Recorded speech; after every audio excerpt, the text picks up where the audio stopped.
Welcome back to Unsolved Mysteries. Tonight we travel back to the gritty, fog-choked streets of Victorian London in the autumn of 1888. This is the era of the Industrial Revolution, where unimaginable wealth stood directly across from absolute poverty, particularly in the slums of Whitechapel. It was here, in the gaslight and the shadows, that the world met its most infamous unsolved serial killer, Jack the Ripper.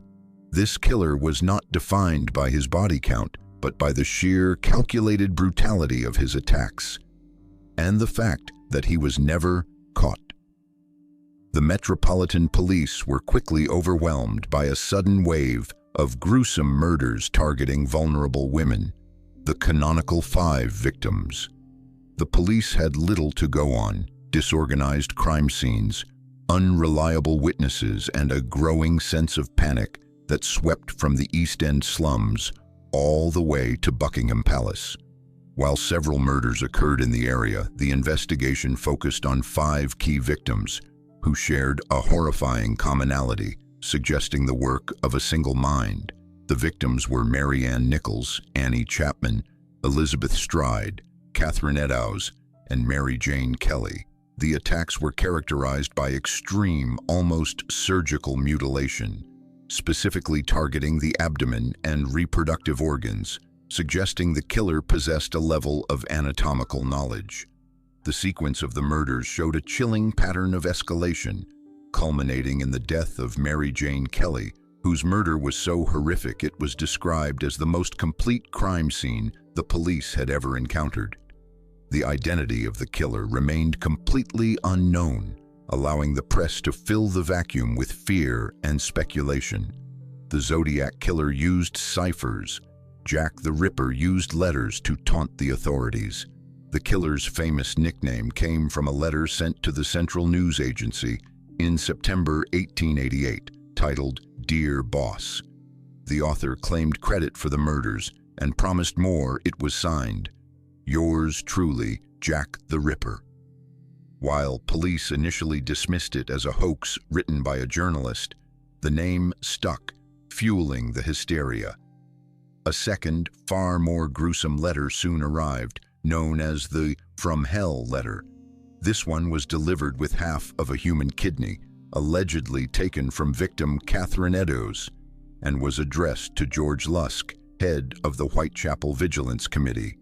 This horrifying physical evidence suggested the author was indeed the killer, proving his anatomical knowledge and his contempt for law enforcement.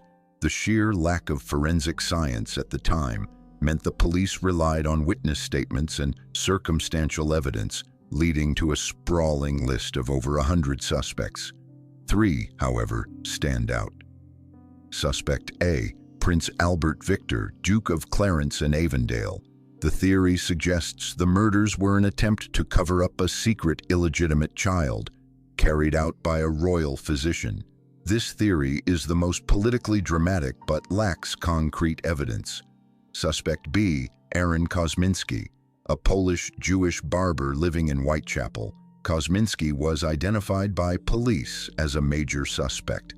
Later DNA evidence analysis, though heavily disputed by modern scientists, allegedly linked his mitochondrial DNA to material found at a crime scene. Suspect C, Walter Sickert, a famous painter who was obsessed with the Ripper murders. His detailed knowledge of the victims and the geography led many to believe he was either the killer or intimately involved with the case, using his art to document his crimes. The reign of terror lasted only a few months. After the murder of Mary Jane Kelly in November 1888, the attacks suddenly and inexplicably stopped. The prevailing theory is that the killer either died, was incarcerated for an unrelated crime, or emigrated from England. The case forced Scotland Yard to change its investigative methods forever, establishing new standards for crime scene photography and collection of physical evidence. Jack the Ripper remains the quintessential example of the unnamed and unidentified predator. Every year, new theories emerge, from female killers to occult rituals, but none have ever reached the level of definitive proof. His identity is the black hole of true crime, forever sealed in the dense fog of Victorian London.